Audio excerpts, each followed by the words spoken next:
Girlfriend বিয়ের আগের না বিয়ের পরের স্যার?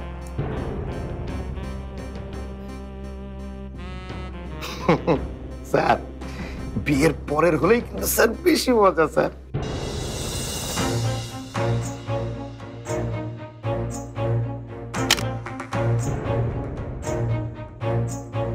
যা, কলমটাই তো নষ্ট হয়ে গেল স্যার।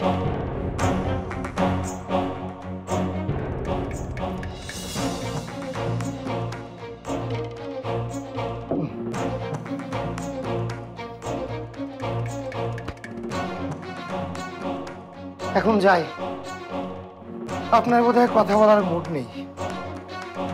মনিল সাহেব,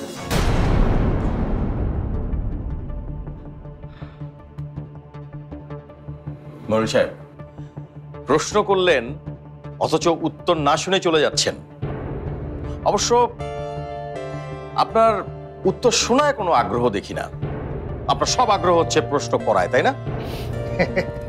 না না, আসলে আসলে কি, মৌ আমার স্ত্রী, বিবাহিত স্ত্রী। স্বামী যেমন সত্য, মৌ ঠিক তেমনি সত্য আমার জীবনে।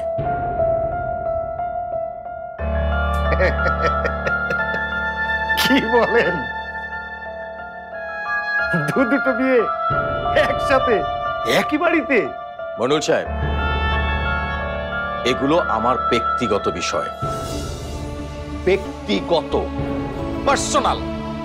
নিশ্চয়ই আপনি ব্যক্তিগত শব্দটার মানে বোঝেন। কেন বুঝবো না? নিশ্চয় নিশ্চয় স্যার, কপাল আপনি। স্যার স্বামী ভাবিকে তো স্যার চিনি, কিন্তু স্যার মৌ ভাবির সাথে কিন্তু একদিন পরিচয় করিয়ে দিতে হবে।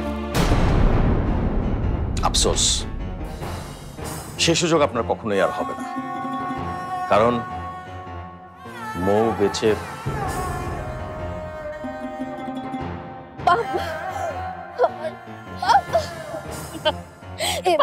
পানি খাবি?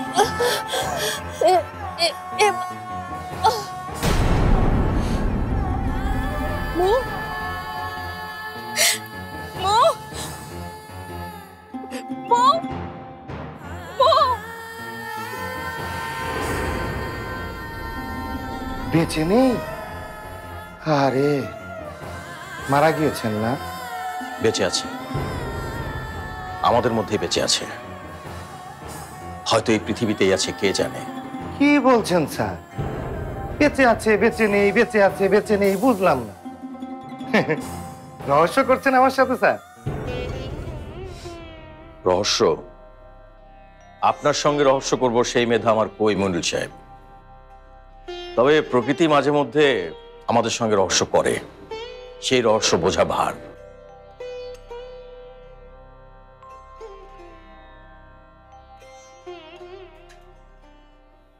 Have a good day.